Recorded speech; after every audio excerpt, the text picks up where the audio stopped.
That never happens at the big position.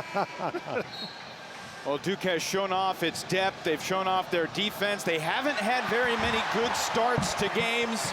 That was a message from Jon Scheyer to his team. The Blue Devils begin with a basketball on a Friday night here in Durham. Same starting five for the Blue Devils. Taking on Niagara tonight for the first time ever, and then Sunday brings the first ever matchup against Howard. This is Caleb Foster for three.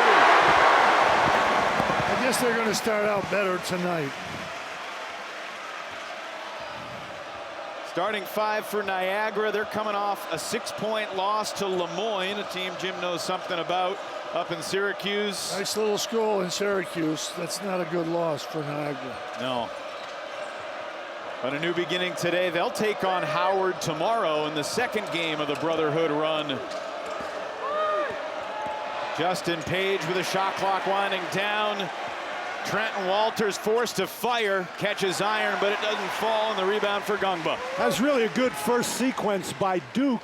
They didn't allow the dribble penetration, and that's what Niagara's really looking to do, is attack inside on the dribble. Officials tonight, Lee Cassell, Isaac Barnett, and Kellen Milliner. Says a lot that Cameron Bruiser, I felt like he had an off night on Tuesday, and he finished with 18 and 10 against the Jayhawks. Yeah, that's pretty much his off night. Boozer, excellent position, and before the shot, the foul goes against Justin Hawkins.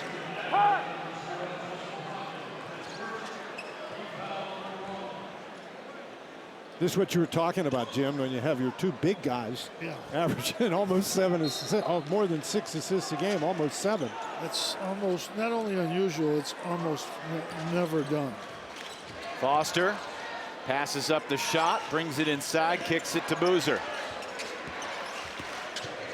Evans hits the cutting Cameron, and he's rejected. What a block! That might be the first shot he's had blocked in a few years. Will Short swats it, and then Page gets his own rebound after the miss.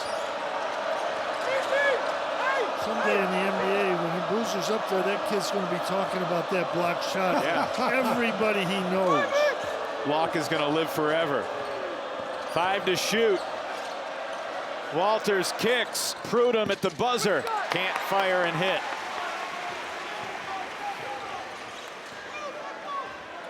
Blue Devils averaging over 10 made threes per game so far this season. And they've done a pretty good job taking care of the basketball. Only 8 turnovers in the win Tuesday up at Madison Square Garden. Cameron Boozer finds his first points. That's the difference with his father. He makes that jump shot. His father was mostly around the basket. Carlos was a great player, too. Carlos in the house again, as is Coach K. Duke has a tremendous size advantage at all the positions, and Niagara's looking to drive and kick out for threes, but it's just very difficult. Walters knocks it down and gets the Purple Eagles on the board. And that's what they have. They have to make some shots to have any chance in this game, and that's a good shot against Duke.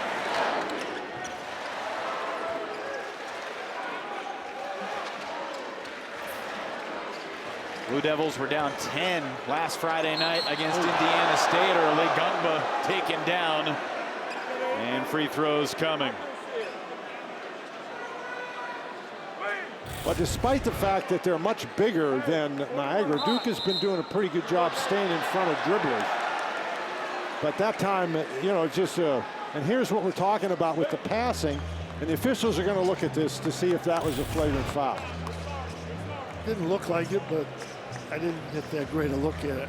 Well, this does give us a chance to talk a little bit more about your initial thoughts on the Duke Blue Devils and where they stand in the ACC and in the national picture. They're #1 in KenPom right now. It's very early, and it's been funny because Tuesday against Kansas, for instance, they felt like they never pulled away, and yet they felt like they were in control.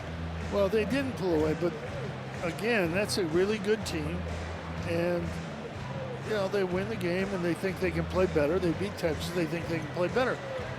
That's good.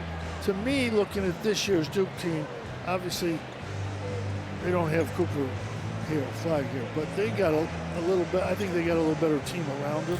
I think that the improvement from the big guy, Bonga, I think that, you know, Boozer's, I think he's one of the great power forward prospects that I've seen, because he can play inside, outside, he can pass the basketball. But a lot depends on how their guard play comes along. With Foster coming back, that's a big thing, but that's going to determine how good they're going to be.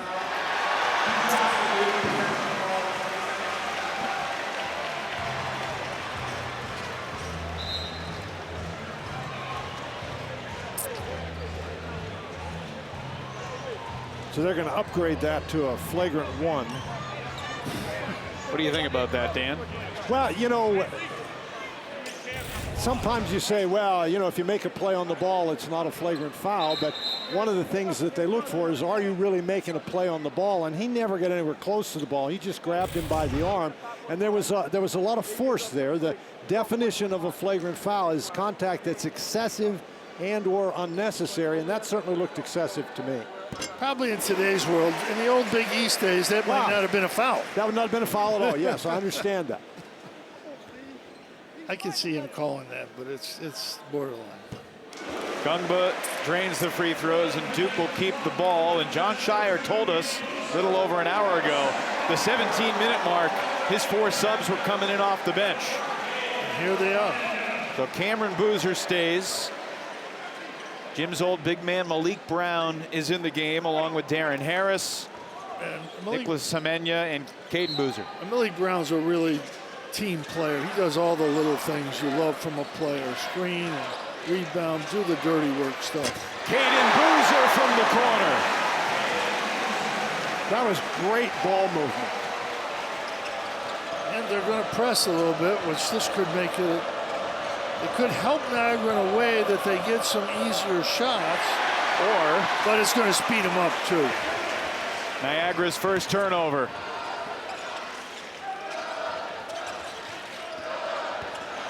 Cameron kicks it to his brother. Cayden gives it back. Malik Brown tips the rebound, but to the big man for Niagara, Will Short. But one of the problems for Niagara is Justin Hawkins is their leading scorer, number 0, and he does most of his damage on the inside. He's going to have a hard time on the inside tonight. Trying to take it inside on Boozer. Page kicks it out. And the entry pass looking for Short. Knocked away by Brown. Just over 4 minutes gone. First half in Durham. Duke by 7.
Couple three-pointers already for the Duke Blue Devils and some really nice ball movement from the Duke offense. Well, you double team Cameron Boozer, that leaves somebody open, and he really does a great job getting it out quickly. And because it comes out quickly, since its teammates continue to move it quickly, they get a wide open jump shot. Great passer, big guy that he's willing to pass. It's not just that you can pass, it's that you want to pass. And that's not easy to instill in a young player. It's been almost 2 decades since someone had numbers like Cameron Boozer through 5 games in ACC play. More defense leading to offense, and it's Darren Harris with a hand in his face. That's what he does. That's what he's in the game to do. He has now attempted a lot of threes. Well, that's what he's in there to do. He's attempted 19 shots, 17 of them have been threes. And he's shooting better than 50% from beyond the arc. Blue Devils 3 of 4 from deep. Page into traffic, no chance. Hamenya outlet.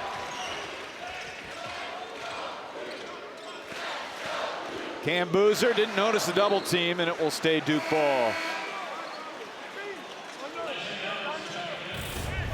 Yeah, this is what Malik Brown does. He just makes plays for you on both ends.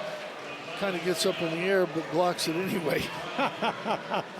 Quick release on the 3-ball too. That's big time when you're a shooter. Get it off quick. Now, when you get it down the court that fast, the defense has no chance. Block shots lead to baskets. Inbound pass denied. Jim, what do you remember about recruiting Malik Brown? You know, he was a quiet kid. Not many people recruited him in Virginia, right near Virginia. But he played 2 years. He was a really good player for us and just does all the little things you have to have done. And a great kid. Harris fouled this time. Well, they hit him on the one he made, and they kind of let it go, I guess. And they did the same thing again. They didn't let this one go.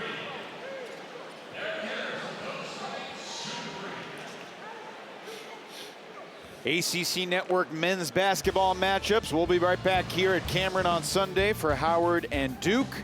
Monday night, Louisville Cardinals up to number 6 in the country, taking on the Eastern Michigan Eagles. That's Monday night at 7. Both games available on the all-new ESPN app as well as live here on the network.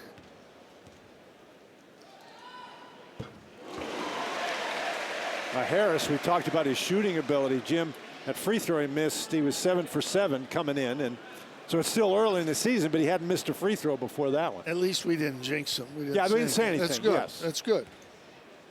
Not that that's... Who would ever blame you for jinxing somebody like that? Oh, there's a multitude of people.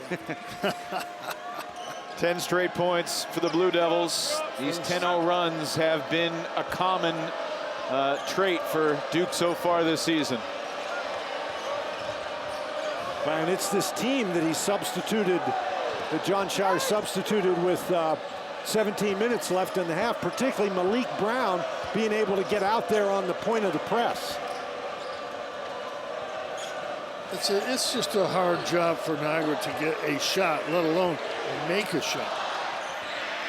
Walters beats the crowd's buzzer, but can't get it to go. Good hustle on the offensive glass by Kabeya Shabangu, and that leads to a second 3 for the Purple Eagles. Walters has them both. Harris to Hamenya, and he was out of bounds. There's nothing worse than being out of bounds when you catch the ball, because this court has been the same for 100 since Naismith put the peach baskets up. That's where the out of bounds has been. And it just, as a coach, it just is crazy. Does it still bother you? It bothers me, yes. No, it doesn't bother me. Why would you think that? I'm pretty obvious, you know what I think. An air ball from the Croatian Vica Zonki. Harris, quick release. Zonki rips down the rebound. And Harris has no doubt what his job is. Yeah. I'm shooting these. And you know, that would be a pretty good job to have. You just go in the game and shoot threes. And he's going to get threes when he's out there at Duke because they've got a lot of guys that are going to draw more attention.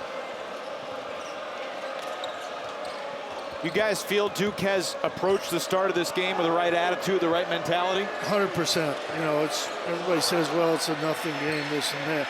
They're playing just like they did against Kansas and Texas. And that's a great thing to have. You don't want your team to come out here and say, well, this is not a big game.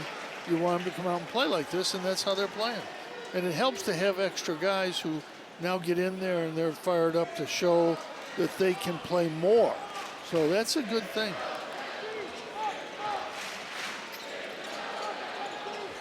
Cameron kicks it. Sarr back in the game. Here's Isaiah Evans.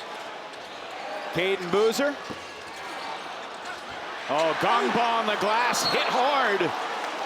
Some ball, but a lot of arm, too. Ngongba going back to the line. Why does it take them so long to blow the whistle? He just didn't. He waited until, I mean, he was fouled right there, and he just blew the whistle now. So, I mean, it's a foul. I think sometimes they think, well, if he makes it, we'll let it go. But they can't. I don't think you can ref that way. Number 2 on Kabea Shabangu.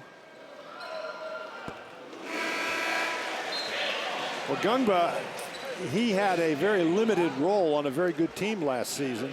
And he's really done a nice job. He's playing, you know, he's number 3 on the team in minutes played. So he's been in there. He's shooting the ball very well. Of course, he's 0 for 7 from 3. And I think if I were Jon Scheyer, I'd tell him not to shoot anymore.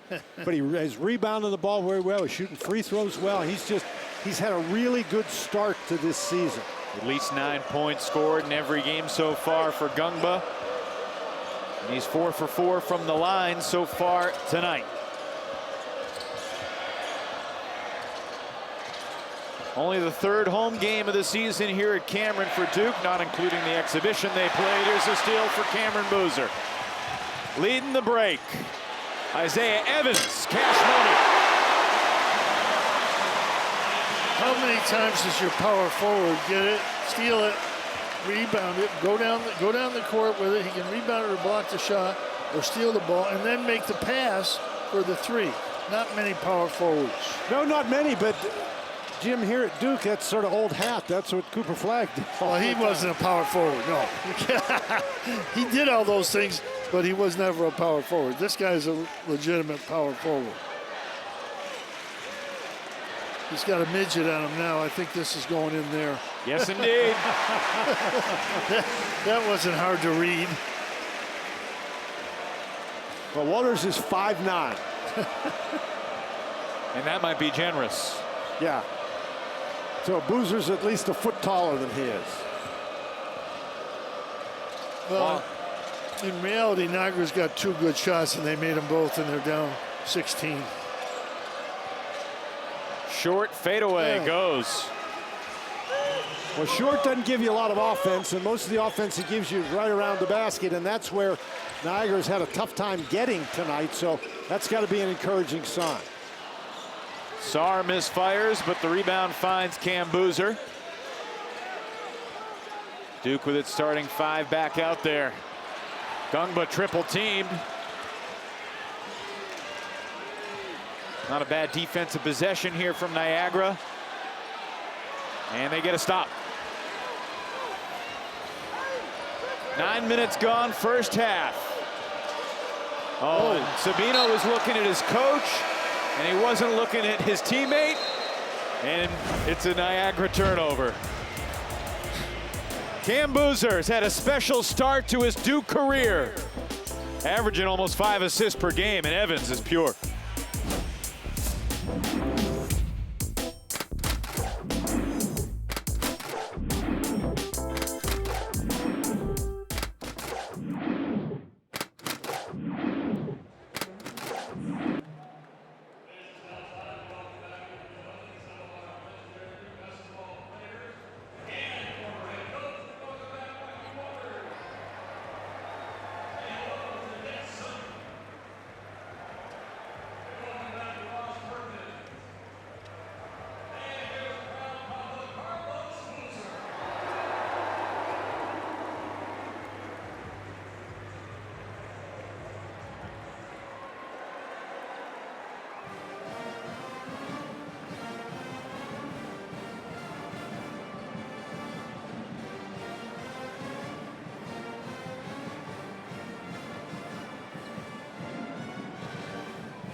Well, unfortunately, Greg Paulus at least partially responsible for another turnover here at Cameron Indoor Stadium. He was a two-time ACC tournament champion, distracting his guard, and the Purple Eagles give it away. But he turned 39 this summer. He's led the Purple Eagles since 2019. And Jim, you've known him, what, since he was 14, 15 years old? About 14, he came in and we talked about what he wanted to do in my office, and we're talking about school, and he's talking about, I'm going to coach at 14, so he knew what he wanted to do. 2-year captain, 3-year starter. Spent 3 years as a teammate of Jon Scheyer's. And it was a special homecoming. Today's the first time that Greg was able to bring his children, Preston, Whitney, and Landon, to Cameron Indoor. This was at shoot around earlier today, posing with his wife Megan and Coach K. Figure he's got an appointment somewhere, Jim? He's checking his watch. No, he's checking. It's probably past his bedtime. That's the problem. He's got one of his 100 grandchildren with him, I'm sure. Yes, he does. One of the twins. But yeah, he comes to the Duke games, but not a lot. I think it's because Paulus is here. I think he's coming Sunday. Malik Brown inside. Yes, indeed. And that was a great pass by Evans. And Evans last year was like that three-point specialist, but this year he's done a much better job driving the ball to the basket, getting to the free throw line. Well, and he's, again, Coach Scheyer's talking about, you want to go to the NBA, it's not just shooting. You got to play everything. You got to be a basketball player. You got to do everything. And he's doing that. Cameron Boozer, the steal and the stop. Now, speaking of doing everything, that's what he does. Jay Billis said on Tuesday he has to work on his steals. He took it to heart. He's leading the team in points, rebounds, assists, and blocks. Pretty soon he'll lead in steals too.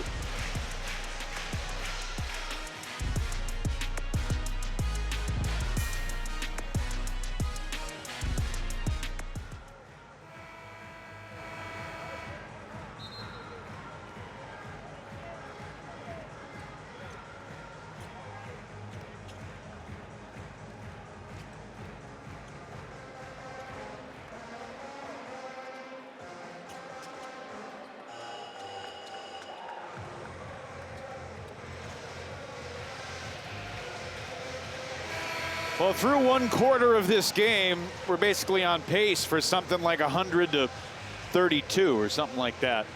We'll see how things transpire. Cameron Boozer, 3 of 6, got a couple assists, a couple of steals. More full court pressure from the Blue Devils. And it's going to be Duke basketball. Now, clearly Duke has an advantage both in terms of size and talent. But sometimes you get a team with that kind of advantage. They don't play hard enough to make it operational. But, boy, Duke is really getting after it today. Playing hard. Very different story than a week ago when they were down 10 against the Sycamores through a few minutes.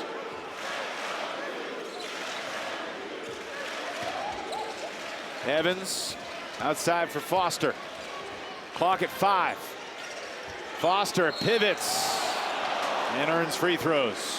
Boy, Griffith did everything you had to do until he fouled him at the end. He did a great job keeping him out of the lane. He did a great job keeping him from getting to all the way to the basket, but he fouled him on a very tough shot. At the end of the day, the best player wins. And, you know, Duke's just got the best players, and Niagara's doing what they just can't turn it over like they're turning it over. That just makes it gives them points that they can't afford to give. Tomorrow morning, 10 a.m. Eastern, the ACC Huddle crew will be in Atlanta to get you ready for another full day of football with a 2-hour pregame show. Game previews, expert analysis, featured stories, and more right here on ACCN and the all-new ESPN app. It was a treat to visit with Wes Durham and Steve Adazio and Dana Boyle. We were arriving to Cameron right as they were arriving to meet with Coach Diaz and his staff as they get ready to call Duke Carolina football over in Chapel Hill tomorrow.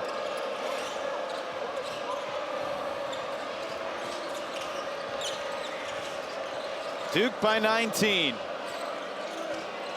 And Malik Brown gets his hands on another pass. A nice outlet to Jimena.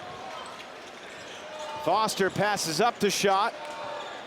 Jimena will take it and it's going to be an offensive foul on Harris, waving off the shot attempt, and it's Niagara ball. Well, Emmanuel likes that because now he doesn't get a missed shot. That's right. So that's good.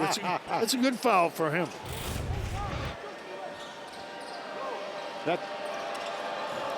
They called it on Foster, not Harris. It is hard to get the ball past Malik Brown. He's really good defensively. He's good, great hands. I think he gets his hands on more balls than anybody in the country. He's just always right around the ball. But 2 years ago, he led the conference in steals. Yeah. Well, when he was a freshman at Syracuse, he was second or third as a freshman. He just has a knack for getting his hands on the basketball. Why wasn't he a bigger recruit, Jim? Why do you think it took a while for everybody to realize? Well, he didn't score, a lot in high school. And, 3 from the corner, Justin Page. That has to be it because he physically is a very, very good basketball player. On the Page, I said before that Hawkins was the leading scorer. He's not. Hawkins is the leading inside scorer, but that's the first basket for Page, who is, and no problem scoring for the Blue Devils. Second 3 for Foster. You just want Niagara to handle the ball, and then if they get some threes, make them. They can hang around and make it a little difficult.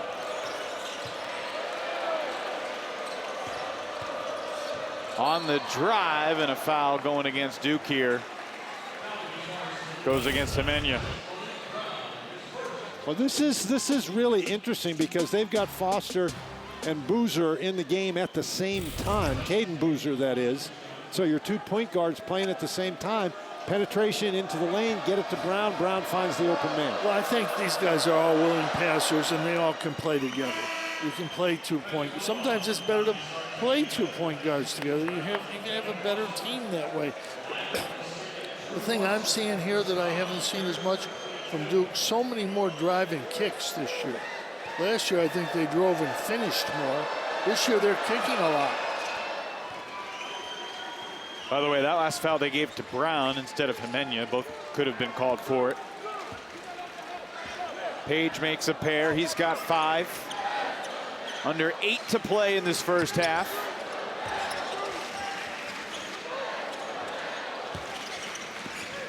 Ngongba. Defender goes down, and he will get to the line after missing the short one. More free throws coming up for Ngongba when we come back to Cameron.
You can see the early free throw disparity for Jon Scheyer's team, and attempts number 10 and 11 are coming.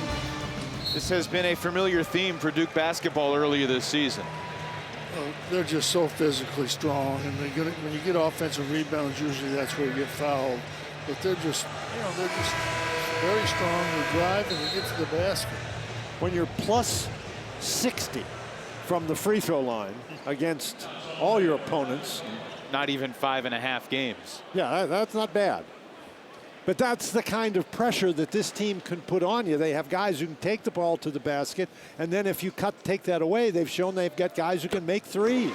They're hard to defend. They're very hard to defend because they get in the lane, and if you get in front of them, they pass it out, and they got threes. Why? And they got guys that can make them, and they've got guys that can offensive rebound. So they're not an easy team to guard, and I think they're getting better because they're so young, and they got so many guys that have the potential to get better right now. How about Ngongba, 6 for 6 at the free throw line to start tonight's game. Oh, we talked about him before the game. He's having a great year so far. It's early, but he's really doing the job they want him to do. Made big strides. May have misdirected that shot. Rebound finds Hemenya. There was a chance to take his 8th three-pointer there, and he passed it up. Wisely. When you're 0 for 7 from 3, the advice would be to get closer. Yeah, at some point you have to say, let's not shoot that shot anymore. Hemenya to the corner for Cayden Boozer. Buckets. What a pass that was. Really good pass, and they had a little screen help on the weak side, too. Get him wide open. Hemenya's made that type of pass, made that type of play. He's been a nice solid role guy off the bench as a freshman. Yeah, and it's hard for freshmen. Unless you're a Boozer, I mean, it's hard. It takes time, but he's got all the tools. It just, as the year goes along, he's going to get better, and he's going to be able to contribute more. But it's amazing when you see Bonga. Here's a guy that everybody said was going to be great. He's not playing good last year. He should leave. And he stays, and look at him now. He's a big-time player. This is why you want to stay sometime. You're suggesting folks should be a little more patient? Well, it's not 2025? It's not a bad thing. And, the same thing with Foster. He stayed. He's a good player and a good team.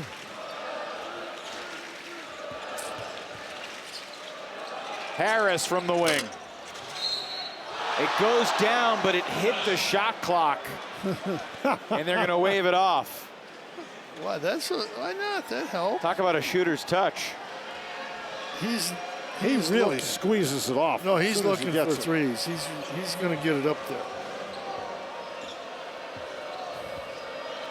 He only shoots it when he has it.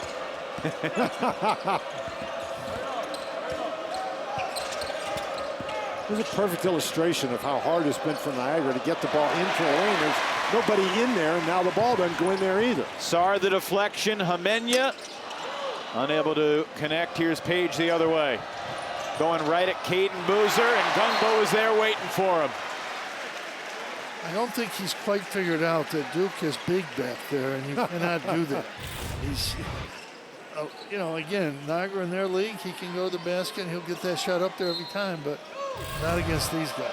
Well, he's a good shooter, and he drives the ball to the basket very well, but there's just no room tonight. That'll be a basket in his league, but not here. Prudhomme trying to get around Harris. That's just a great job staying in front. Walters, and to kick ball, it's going to reset the shot clock to 20. I mean, to their credit, Niagara is trying, and they're moving. They're trying to move the ball. They're trying. They just can't penetrate this defense. And Duke, they're doing such a great job. They basically are switching everything. And even a guy like Ngongba, he can move his feet well enough that he can stay in front of a smaller guy. When you can switch everything, you end up, if your big can switch, it takes the pick and roll offense out of the game. In the Olympics, when we won our first one, Chris Bosh was probably the most valuable player on our team with Kobe there, LeBron there, because Chris Bosh played center and switched and helped us to win the Olympics. Walters looking for his third three, can't find it. Jim, were you responsible for engineering the pick and roll coverage? I had absolutely nothing to do with it. I was the zone coach, and we didn't play zone, so I didn't have a lot to do. Dame Sarr for three. 8 different Blue Devils have scored. We're back in 30.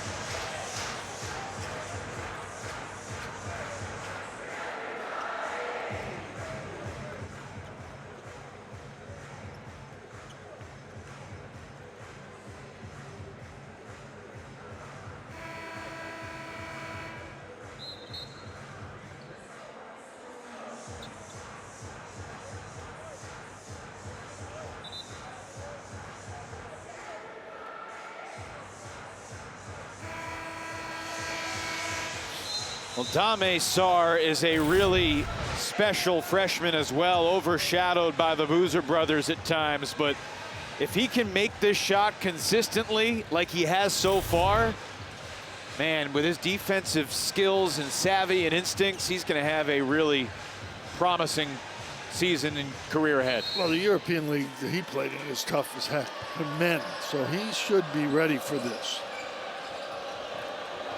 Niagara breaks the pressure and then almost turns it over. Malik Brown knocked it out of bounds. There. I mean, it's Malik Brown. He's coming from the point all the way back, and that's something you stress when you're a pressing team, and most big guys never get there, and there'd be an open three, and that's why you don't press sometimes, because you give up open threes. He didn't let that happen. Into the backcourt. So, Jim, back to the Olympic conversation. Tell me about the meeting where you suggested to Coach K, I think we should run some zone tonight. I don't think I mentioned that more than, no. We did practice it 2 days, and we used it in one exhibition game. That's all. But international ball is different. You have to almost have to play man-to-man. Just too many good shooters. Wow. Trenton Walters, speaking of good shooters. They make 4 or 5 more of those shots, which they won't. They'd be in the game. Tough teardrop. Cayden Boozer, pretty. That's really a good drive in transition, and to recognize that everybody's sort of playing him for the pass, and so you go right through and make a shot.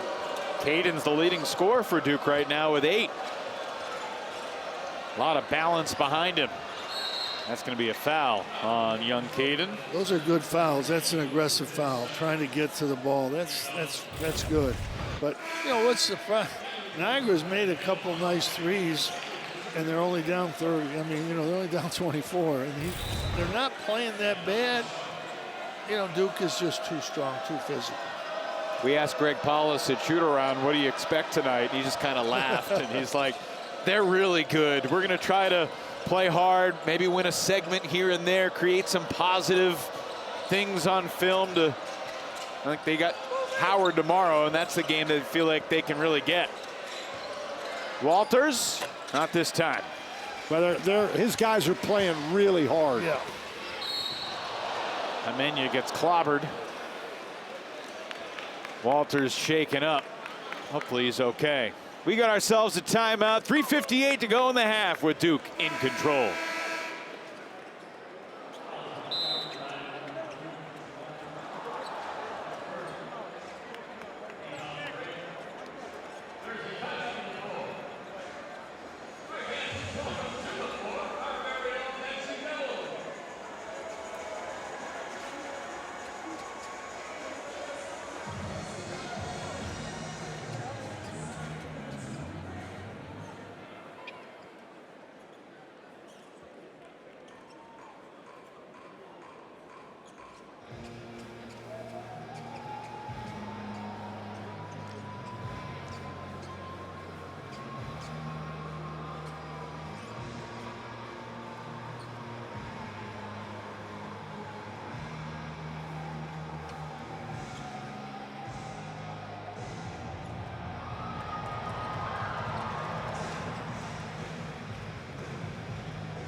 Huge Saturday of football coming up tomorrow on the ACC network, noon Eastern, 7-3 Wake Forest hosting Delaware with George Sedano and Rodney McLeod. Then West Durham and Steve Adazio will be at Keenan Stadium for Duke and North Carolina. And then the 128th big game between Cal and Stanford at 7:30. Chris Cotter, Max Brown on the call. You never know when the band might wander onto the field when Cal and Stanford get together. Duke by 24 here at Cameron Indoor. 8 of the 9 players who have taken the floor have scored, and Jimena has a couple assists despite not having any points so far. Well, to get points, you have to shoot, and he's only taken 1 shot. Well, the thing is nice is they have 9 guys, and they're all playing, and that's good. What a pass that was. But you don't make that pass unless Malik Brown does a great job creating space 100%. inside. It's the receiver as much as the passer sometimes. High percentage finish for Malik. That's an air ball and a rebound for Brown, and here comes Foster. Another thing that this Duke team does really well is they get the ball out quickly on rebounds. Malik Brown does that. He's really good at that. He just gets it and lets it go. Talk about rooting out some space on the inside. Sabino had no chance in there. He's trying desperately to get around Brown, but that's really some pass, but it's a great job making yourself available for that pass. And, I mean, these guys look for each other. That's what their first thought is, I think, from watching them play. They're big guys. Their first thought is to pass, and that's really almost completely opposite of what most big guys do. Their first thought is score. These guys are looking to pass and make a play out of it, which is, it's great for your teammates. It's a great chemistry thing for your team. Cameron Boozer rebounds the miss, sets up Evans. And then you got his hand on it, but Niagara comes away. Well, you're not going to make them all, but they continue to get wide open shots. Wide open. If the nights they make a lot of them, it's going to be real hard.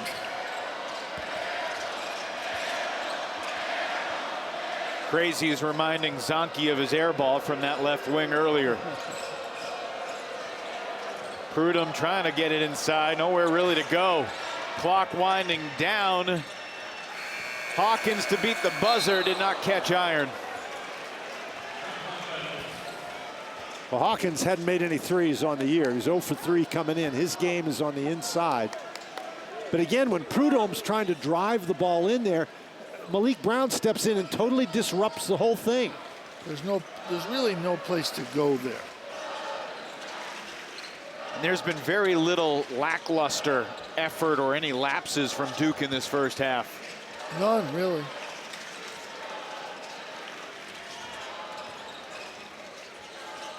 Coach, I know you expect your guys to play hard all the time, but in a game like this, when you're expecting a mismatch, do you build in a little buffer for a lapse mentally?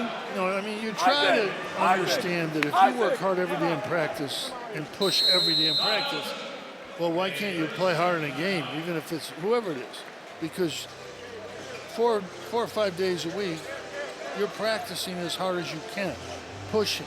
So I think you can avoid that as long as you always practice hard. If you're having off practice days, that leads to games like where you don't play hard. But you don't see, you know, a Duke team, you don't see a Rick Pitino team, a Louisville team not play hard every game, because that's the way they practice. Timeout taken here by Jon Scheyer with 5 on the shot clock to diagram something out of bounds. Monday night, ACC Network featured women's basketball matchup. The nation's leading scorer, Hannah Hidalgo, and the Notre Dame Fighting Irish, number 24 in the land, to take on Central Michigan, 9 o'clock Eastern. That's Monday night. It's also available on the all-new ESPN app.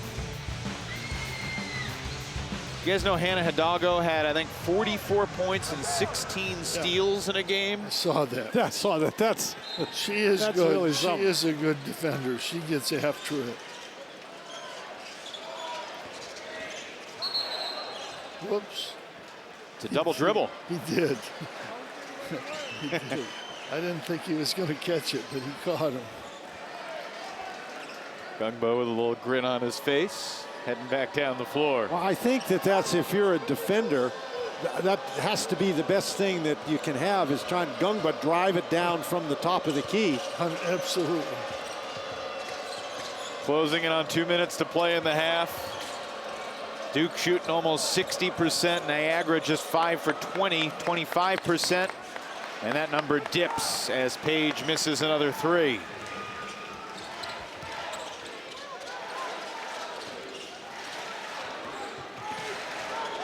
Evans, beautiful move to the bucket. And again, that's what he's doing this year. He's just not settling for threes. 2/3 of his shots are still threes, but he's doing a much better job getting the ball to the basket. 16 points on Tuesday at Madison Square Garden for Isaiah Evans. Another guy that talks about leaving, and he stayed, and it's much better for him. He's going to be a much better player because of it. Prudhomme for 3. Well, he's a very good three-point shooter. He comes in at 50%. He hasn't had many good looks. Boozer always looking to pass. Dame from the corner. Rebound to Short. Little transition attack from the Purple Eagles. And it'll stay Niagara ball. Niagara about 25 minutes north of Buffalo, right along the U.S.-Canada border.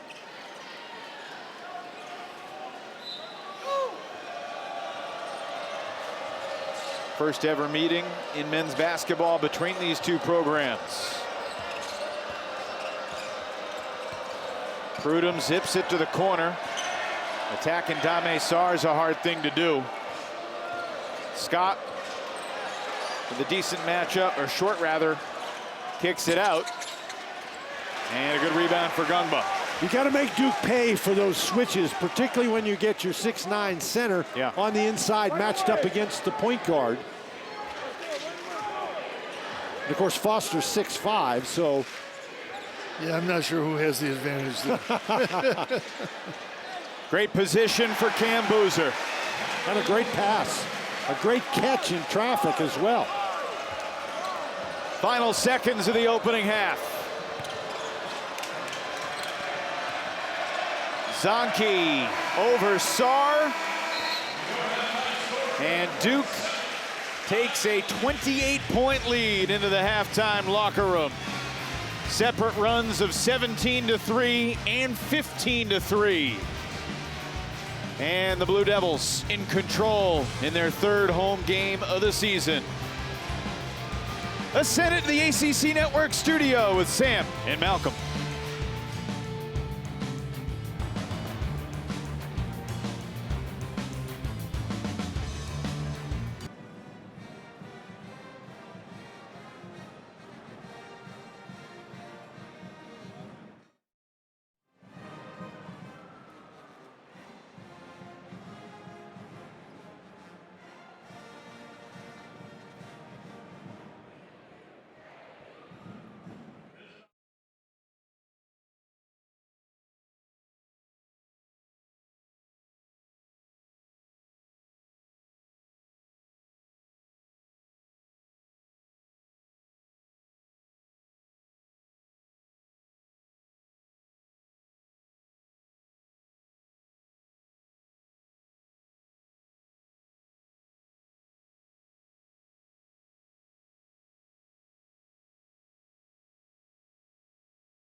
off the bench, they're going to try to outplay the first guys. And that means you don't have letdowns in a game like this. Well, Niagara, Jim, we're just talking about the defense. Niagara was only able to take 8 two-point shots. Yeah. So 2/3 of their shots were threes, and it wasn't because they were concentrating on the three. Greg Paulus' guy just could not get the ball into the lane. And when they got in there, they got it blocked. So, there was no chance. Hey, Jim, what do you remember when Greg came to Syracuse to play his final season of college athletics at the Dome on the football field? He was really a good quarter. We didn't have a good team, but he was a good quarterback. He had good numbers. After not playing since high school, he had really good numbers and did everything you want a quarterback to do. He didn't have enough help. Orange under Paulus's stewardship went 4-8, but yeah, he had some skill.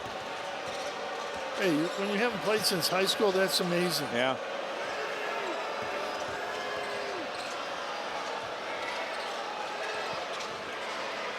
Justin Hawkins trying to score inside. That has not been a winning recipe so far tonight for the Purple Eagles. Out of the Metro Atlantic Athletic Conference.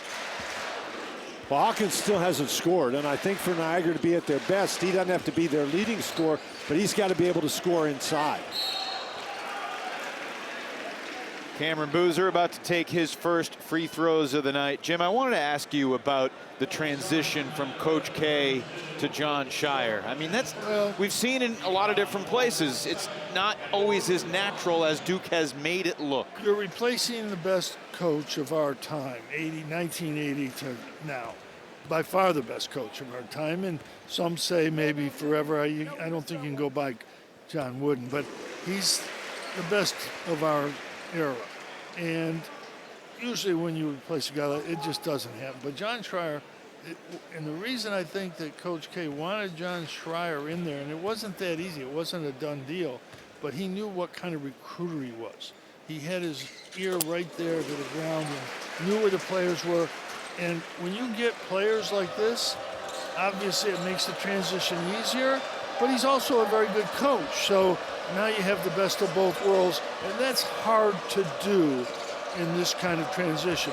UCLA looked for somebody to replace Coach Wooden, and they're still looking. Right. That was 1975 because I was there at his last game. Hard to believe, but I was there 50 years ago. They've tried to get back since, and I don't think they'll never get to that.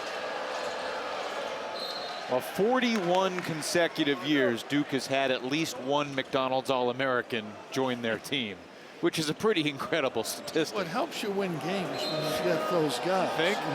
Now, when you have good players, that usually makes you a pretty good coach. Especially when you get 2 or 3 of them at the same time. Well, both Boozer brothers and Nicholas Hamenya were McDonald's All-American last year. Here's Ngongba in transition. That's exactly what we're talking about.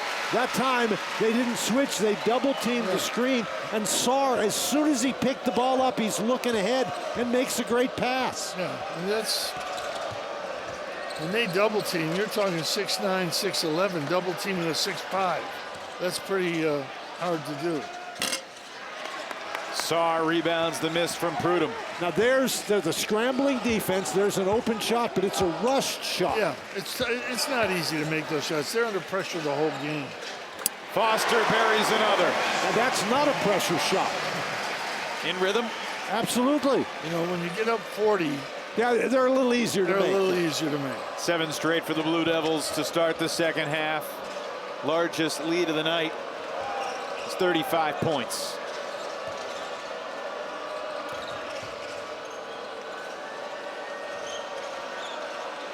Shot clock winding down again. Extra pass to the corner. 3 won't fall. Boozer grabs the rebound. It's his 4th. And outlets it to half court. There's a lot of Kevin Love in Cameron Boozer, the way he throws those outlet balls. Yeah. Boozer and Malik Brown. Well, the thing that makes that happen is the great job by Ngongba getting out there and stopping the dribbler. And then he gets down the court, he doesn't even hesitate. And they move the ball on offense to get a wide open 3. Yeah. Evans Why not? 10 straight for Duke to start the second half. When they make threes, they're very... Yeah, they're going to be hard to beat if they make threes like that. Not many or any are going to beat them. Timeout for Greg Paulus. Blue Devils have extended their lead. They're now 53% from deep tonight.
Well, Greg Paulus probably wishes that Calvin Murphy still had some eligibility.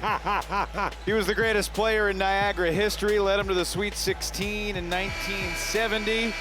His greatest game ever was a 68-point game, December 7th, 68, against the Syracuse Orangemen. I didn't guard him and I wasn't on the team, but we held him to his lowest total, and then he got a little mad and hit 68 against us.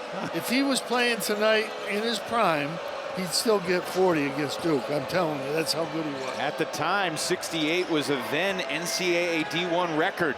There's a nice possession out of the timeout for Greg Paulus's bunch. Well, he played in the same era as Pistol Pete Maravich, and he was such a great scorer that he actually led the country in scoring over Pistol Pete Maravich one year. Yeah, he's a phenomenal scorer. We double-teamed him every play, and the other three guys played zone, and he still averaged 45 against Well, that 68-69 season when he dropped 68, that was one of the few years where you weren't directly, you became an assistant the next year. The next year, I had nothing to do with it. You were busy playing for the Scranton Miners and the Apollos then, weren't you? I was driving down to Scranton and playing in the wintertime.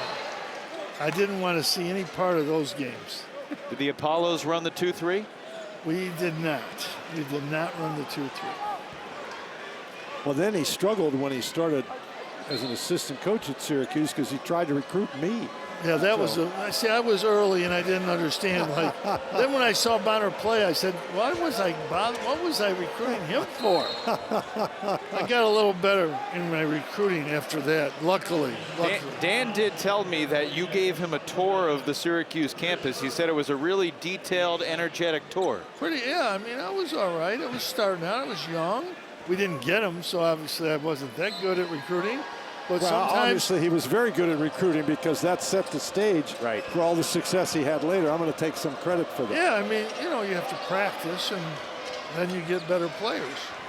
We tried to recruit Jay Billis, and I tell Jay all the time, we really wanted you, we just couldn't get you in school. It was, you know, of course, Jay doesn't like it when I say that. But he had a role at Duke, too. He took the ball out of bounds and stayed out of Johnny Dawkins and Mark Ellery's way. Just let them do the work that they needed to do. That's right. With the Hall of Famer Jim Boeheim, the great Dan Bonner, Evan Lepler with you from Cameron Indoor Stadium in Durham. Adam, what did you do with the ACC network people to get stuck with two of the oldest people in the business? I mean, you must have really got somebody upset up there. It is a privilege to be alongside such knowledge and experience, charisma. Is that how you wrote it, Dan? Is that what you wrote for him? Well, I'm going to check here. Style. I think you got a couple of words wrong. Did you call me Adam, by the way? It's Evan. No, I would never do that. I never would do that unless I was thinking of Adam Shine, a notable Syracuse graduate who talk radios it. Here's Page on the drive. Kicks it out, Sabino. Loose ball out of bounds to Duke. 15-15 to play. The Duke Blue Devils on their way to 6-0.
Let's go around the ACC, look at some of the early season headlines. 4 current teams in the top 25.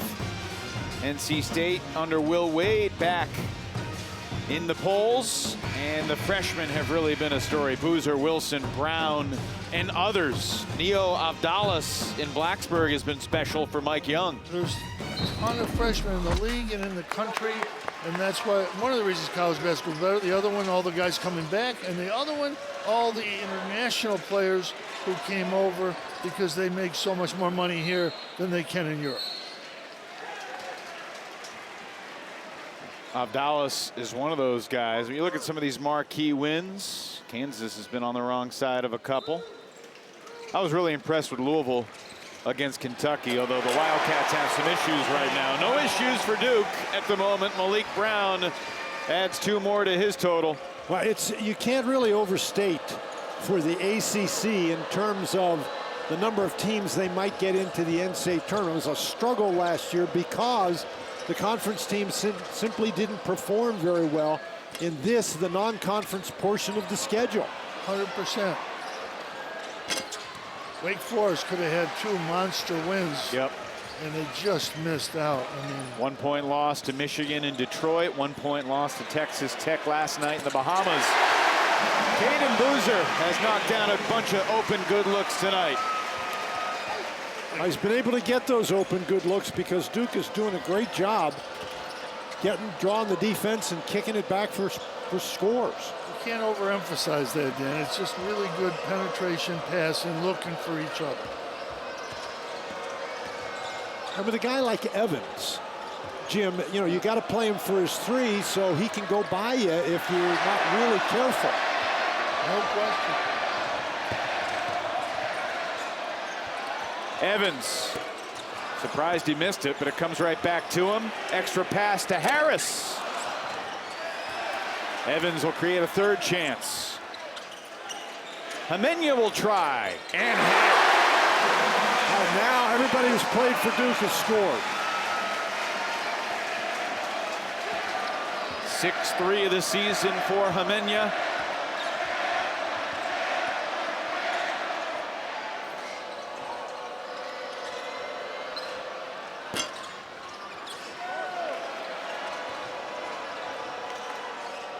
Niagara's barely looking for points in the paint, but Walters, when he's got a little bit of daylight, he's knocked him down. What's that, his 5th 3 tonight? Yeah, he's 5 for 10. They're really moving the ball well, and they got 27 points. When you don't make any layups and you don't get to the foul line, it's hard to score a lot of points. Hamenya, same spot, same result. What a pass! Totally unselfish Duke team. And now 12 for 23 from beyond the arc. 5 of 8 since halftime. And another line change with Ngongba, Foster, and Sarr all coming back in off Jon Scheyer's bench. Well, these are the type of games, and this is the time of the season where you sort of have to blend things together, and you got to play the guys to see what they can do and how they blend together. I mean, there's a lot of really good players here, and it's going to be, you know, it's always a challenge to keep all your players happy. Always. That's why these games are good. Everybody plays.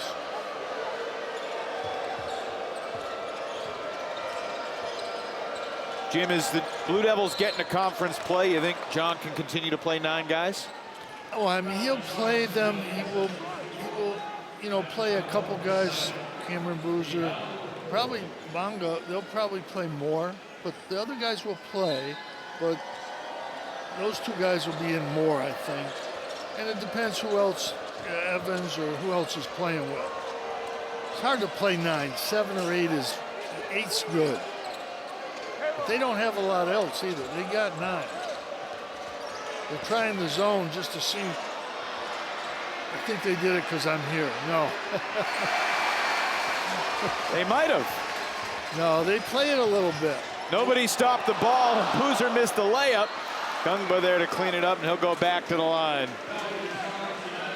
Well, Duke had 5 different guys make a 3 in the first half, and here in the second half, Nicholas Hamenya joined the scoring party. Back-to-back threes for the Los Angeles native, Duke rolling.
Back here at Cameron Indoors, Jon Scheyer studies the iPad. He's not looking at the upcoming schedule right now like we are, but these are some of the high-profile opponents that the Blue Devils have to come in the months and weeks ahead. Well, Dan said it right. There's 2 or 3 Final Four teams there. Florida, Michigan State, Michigan, those 3, and Arkansas and Texas Tech are good. So obviously Duke is going to be tested going into the conference. Wow.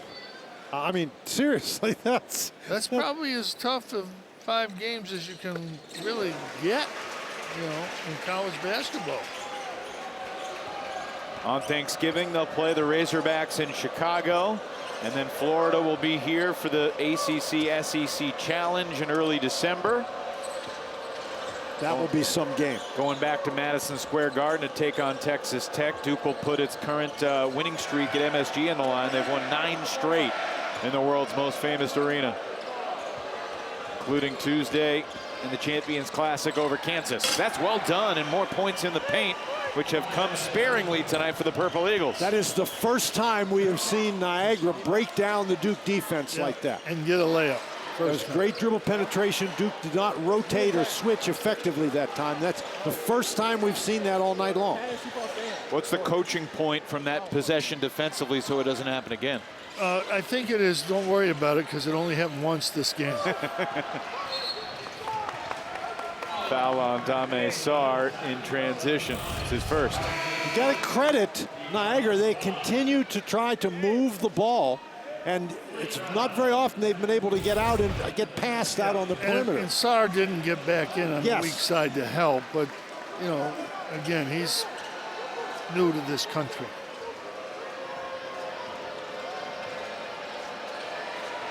Boy, he's long and athletic and talented, though. Boy. He is. Been playing since he was 6 years old in Italy, went to a basketball academy when he was 13, 14, and here's good hands. Foster the steal, Boozer the flush.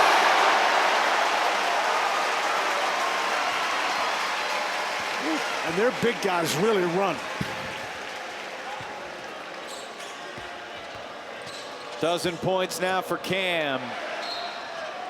Unable to finish, but free throws coming for the Croatian Vica Zonki after he turned it over the previous possession. It's always great when you're going down the court and you look behind you and there's your big guy right there. They all get up the court. You can't make mistakes against this team. They're going to turn them into basket dunks usually.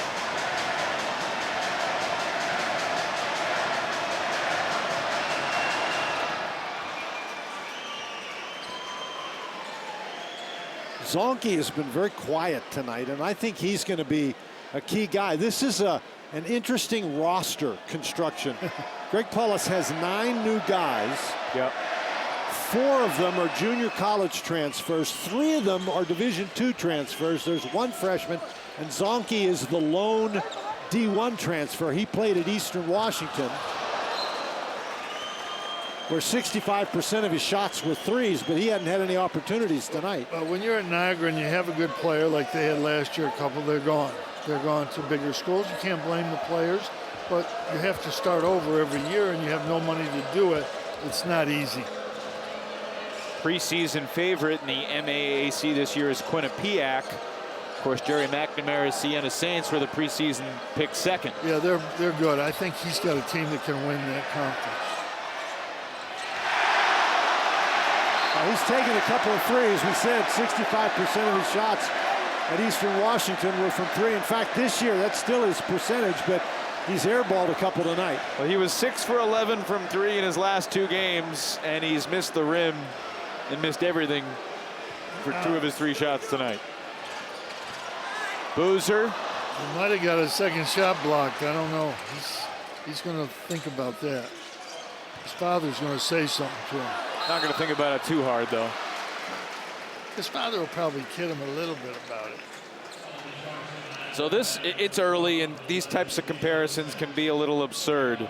But if you're curious, the first 5 games of Zion Williamson versus the first 5 games of Cameron Boozer. Here come the numbers. Pretty close, if we get him up there. Zion has the edge in field goal percentage. He dunked it a handful of times, I recall. But points, rebounds, assists, check mark go to Cam Boozer. Certainly there's no complaints about the start for his career here. Well, Zion was so good he got layups. So he shot 70% on 10 layups, 7 for 10. But you couldn't keep him out of there. And you can't really when he's healthy in the NBA. He's so physical. Boozer Cameron does a few more other things, and he's obviously been healthy. Jim, didn't you have a guy who took a couple charges against Zion courageously? I had one guy, 185 pounds, took a full court charge. Yeah, who was that? I forget. Marek Dolajov. That's right. Which I couldn't pronounce his name until his senior year. But he took one right here at the foul line. He ended up in the section under the basket, and his whole front was black and blue for a week. But as he said to me, he said, "Coach, we won." And we did. We won the game. So I said, yeah, okay, but don't ever step in front of him again. What would be the difference for preparing a team to play against Cam Boozer at the top of the scouting report versus Zion at the top of the scouting report? Zion, you just would pray that he would shoot a jump shot because you can't stop him. Boozer, you can bother a little bit under the basket, as good as he is. But Zion, no. We actually beat them with Zion, and when he was out that year, the second game in Syracuse, they beat us.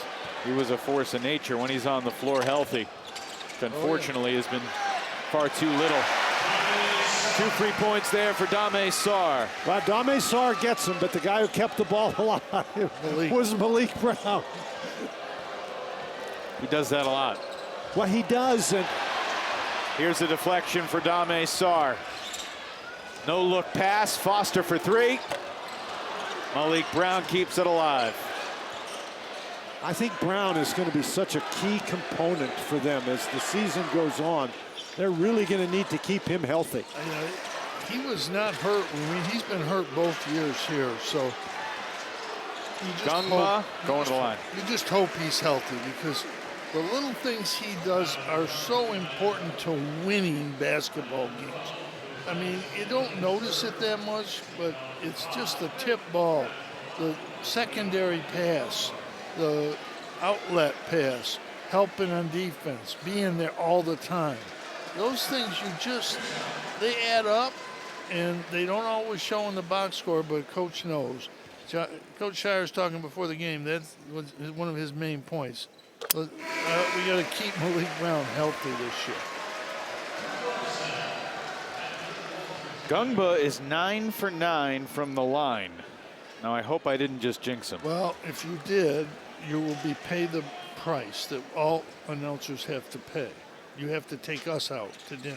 I can do that. And you did! My goodness. And you did. I apologize. We're going Patrick. to the steakhouse. We're not going to McDonald's.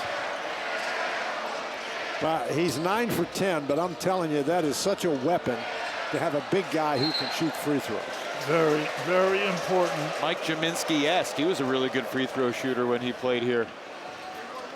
Well, he was a very good shooter, period. Yeah.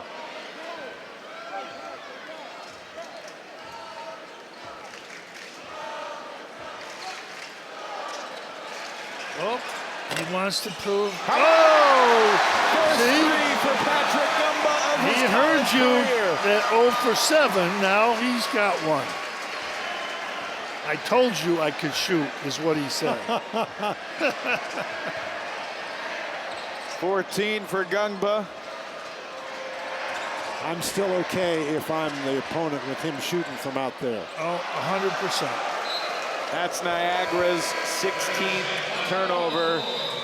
And we'll get ourselves a timeout. Ngongba missed the free throw, but he's on the board from 3, to the delight of his head coach. Probably not.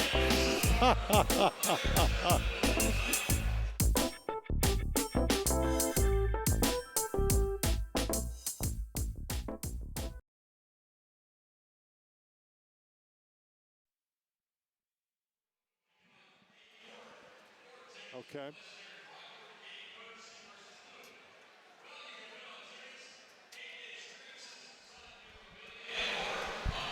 Hey, y'all, you got me? Hello, we do. Gotcha. You got us? Gotcha. We do. I You got can hear us? Yeah, I can hear you. Okay.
Tomorrow, a full day of college football begins at noon on the ACC network. The Blue Hens of Delaware, take on the Wake Forest Deacons. They're coming in fierce. Duke and North Carolina in Chapel Hill at Kenan Stadium at 3:30. And then the game for the 128th time, Cal and Stanford. The final game in the triple header. It all begins with a huddle at 10 a.m. on ACC Network and the ESPN app. See, Dan, I thought Evan would never make a mistake. He did. He made one. That was your first mistake right there, was thinking. Well, that's true. That's true. But maybe people would be more intimidated by them if their name were the Huns. The Blue Huns. The Blue Huns, absolutely. I like that. Warriors. The Huns might not like it, though, and the name would not be allowed.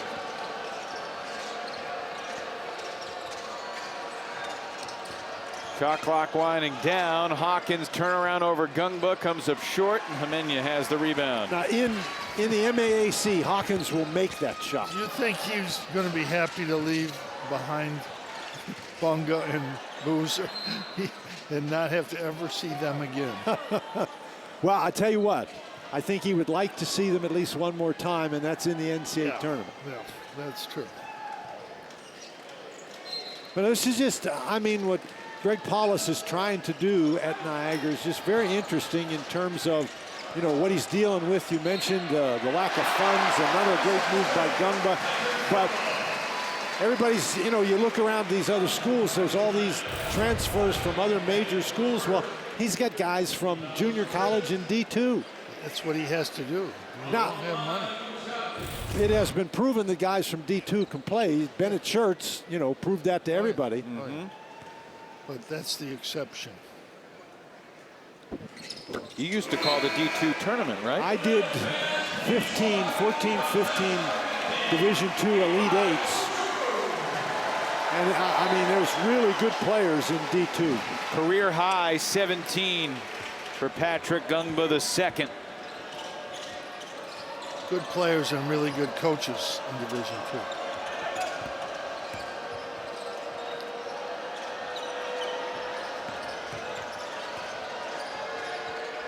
Page, tough shot.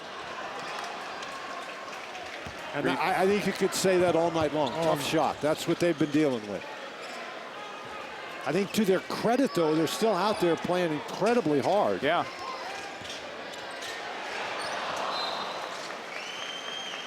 Yeah, there's no give up. There's no fall off. They're trying to execute. They're trying to run their stuff. And on the other side, Duke's still playing hard and trying to stop them every play. While the score has really never been close, it was 13-3, 15-3 early. It's been a pretty compelling, entertaining, back and forth, up and down game. Yeah, I mean, you watch Duke play, it's fun to watch them. They got a lot of good players. They know how to play. It's fun to watch the game. Sure is. Recruit Home that time was able to take advantage of Hemenya. You know, Hemenya just not quick enough there in the transition. This Duke team back in action on Sunday against the Howard Bison, led by another Duke alum, Kenny Blakeney. Nate James also on that Howard staff. And on Monday on ACC Network, Pat Kelsey's Louisville Cardinals hosting Eastern Michigan at 7 o'clock. And of course, Evan, we will be right back here with you on Sunday. I'm looking forward to it. But we will go to El Toro Pizza again before Sunday because it's the best pizza in the South. It was incredibly delicious today, Jim. It's your spot, and you've done well. Who would think you could? Whoa!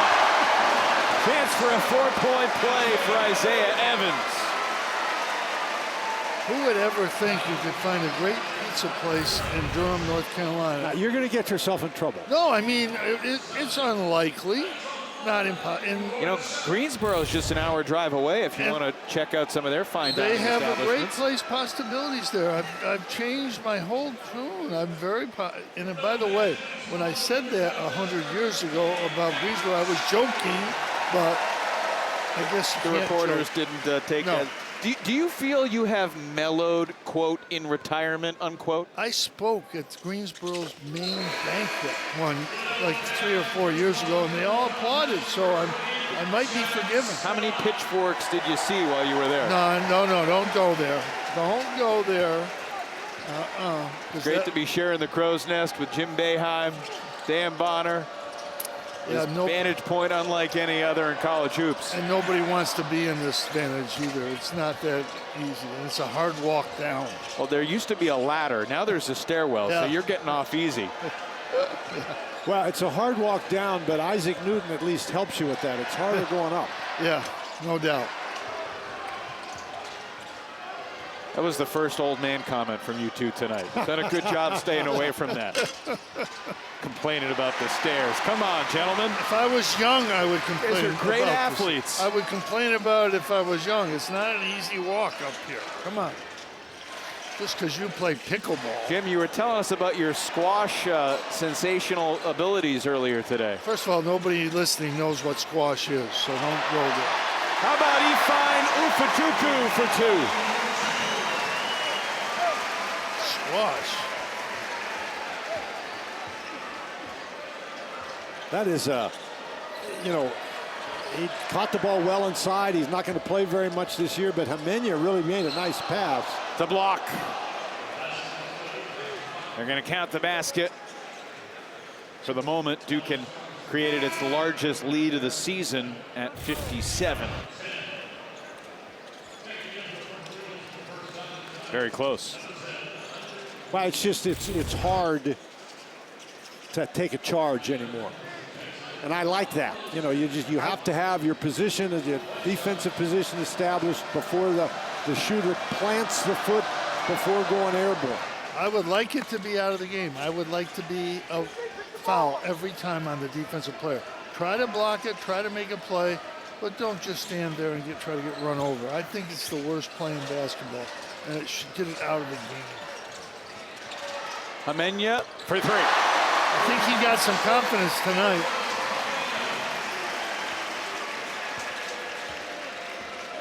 Things are always easier when the ball's going in the basket. But it does help you a little bit confidence-wise when you're a freshman to make some. Matched his season high tonight with 9. Hawkins turned away by Ufuchuku. Ufuchuku could be a valuable player for them once you get into the tough games. Nigerians got size, got experience, transfer from Rice.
From the very opening tip tonight, Niagara has been overmatched, and Duke leads 92-35. We saw the first points of the night for Ifeanyi Ufechukwu, who previously scored in the Western Carolina game a couple weeks ago. Niagara is going to play tomorrow on this court against Howard, the team that Duke will play on Sunday. It's an interesting MTE that they've created here with the Brotherhood. Yeah, it is, but it's going to be really hard for Niagara to try to get over this and come back tomorrow.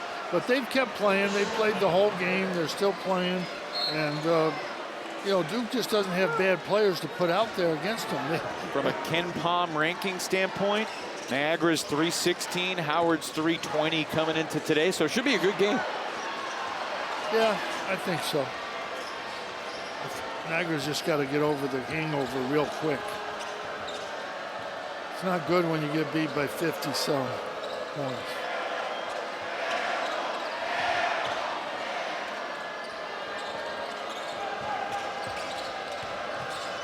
Duke's going to improve to 6-0.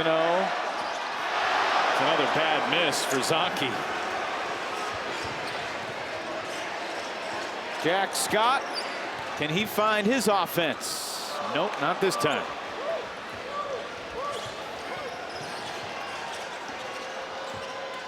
Scott, transfer from Princeton, grew up in Colorado Springs, Colorado, beautiful place.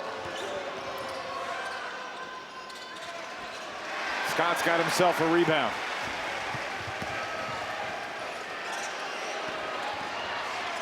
The crowd wants Scott to score. Instead, he'll zip it outside. Cameron Sheffield unable to connect. I think Scott was a pretty good player at Princeton, but he doesn't fit here the way he plays. Chance for a three-point play for Will Short, the Australian, but he also says he hails from New Zealand. He was born in Australia, but he kind of considers himself a Kiwi. It's a little confusing. I've always wanted to go to New Zealand, but it's just too far away right now. That was Al McGuire's favorite place. He would go there every summer and ride his bike around the country. You were coaching in the Sydney Olympics, though, right? No? I don't know what year was which. No, that was way long ago. Come on. No, I started in 2008 in China. That's right, Beijing. Beijing, London, and Rio. But China's not across the street either. No, that was a long trip, trust me. Once I did it, but that was to try to help win an Olympic gold medal. That's okay. I didn't go for a tourist. How was the pizza in Beijing? Pizza Hut right next door. Pizza Hut's a fancy My spot kids in were China. 8 years old. They went there every night for dinner in China. That's where they ate dinner every night. They were 8 and 6. Now they're playing pro basketball. Now they're playing overseas and in the G League. Loving basketball. And, you know, Coach K, we saw him earlier. You got to visit with him before Duke shoot-around today. Retirement doesn't mean the same thing to guys like you and Coach K, because both of you still seem like you're doing a million different things. A million. I'm doing this, working at the school. Coach is working here at the school. Coach K, he's still got his radio. He's speaking all over the country, and he's doing stuff for the NBA. He's busy 6 days a week. I mean, he has 17 grandkids, so he's with them too. So he looked good. I saw him this morning, but the key is keep busy. Don't sit around. Keep busy. Keep doing stuff. That's what you have to do. But I'm glad I'm really not coaching right now. Are you particularly glad you're not coaching Niagara right now? Yeah. I was on a couple of these. It's 30 point. They're not fun. Down 30 or 40. It's really not fun. What if you're on the right side of it? Is it fun then? Yeah, I mean, yeah. Winning's fun anyway. Absolutely. But not when you're on the wrong side of these things. Two-shot foul here. Niagara's got one more. I think your point's a good one, though, Jim. This is a Niagara team they've been made to look really bad today, but they're not that bad. No, they're not. Duke is really good, and you don't want this one loss to become two because you're playing a team that's more your equal. And it's going to be hard. I think it'll be hard. I hope they can do it. But Howard's rested. They're going to come in all ready to go. I mean, you got to give the edge to Howard, even if Niagara's a little bit better team. Second three of the season for Jack Scott as he gets in the scorebook too. Well, that's a foul. You can't just jump on top. Ufachukwu, I mean, he hadn't played that long, but he's already got 3 fouls. That's 2 fouls. No, that's number 3. You were right. Okay. I think they're playing on him in emergencies at the backup center. But they probably will need him. When they're playing against Michigan in a dime Mara, they could use those extra fouls. 30-second timeout with 1:19 to play. 12 different Blue Devils have scored in this game. See if Cam Sheffield can get in the scorebook to make it 13 for 13. I thought it was interesting what Jon Scheyer said after the Kansas game. They won by 12. He said, I thought it was the epitome of our team. All 9 guys scored, all 9 guys contributed, and they were able to pull away from the Jayhawks late. Well, I think after talking to him this evening before the game, that he's got to be pleased with this. His team accomplished what he wanted them to accomplish, specifically really started the game on a strong defensive effort, and then they just never let the foot off the gas. No, and he got some guys going that, will help them. Even with Cayden Boozer, he had a nice night. This is going to help him. Khomeini, this is going to help him. I mean, this is a real good night, and with their schedule coming up, they'll be tested enough. It's kind of nice to have a couple games like this.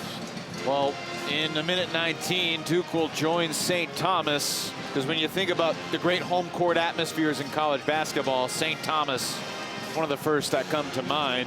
New Division I program in Minnesota. Nobody even knows where it's in Minnesota. And you probably didn't either until the game. Remember when it used to be an 88-game home winning streak, or 50 or 60? That's hard to do. Duke about to be 51-4 in this building under Jon Scheyer. John's going to improve to 95-22 since taking over for Coach K. Sheffield, can he join the party? Yes, sir!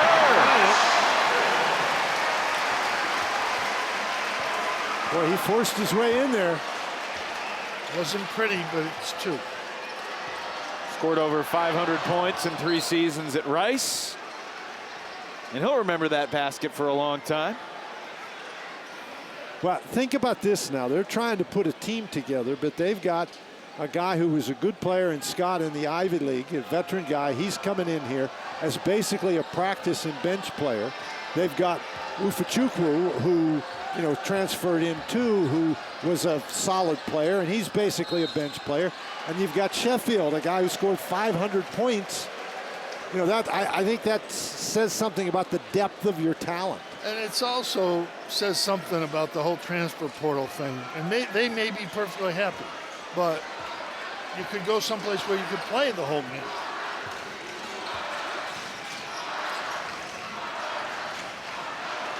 Amenya, one more. He's gained a lot of confidence tonight. And it's an even 100 for the Blue Devils. Scott the rebound, the shot clock is off. And a pretty good Friday night 58-point win for Duke. Pretty impressive. Really impressive. 6 different Blue Devils.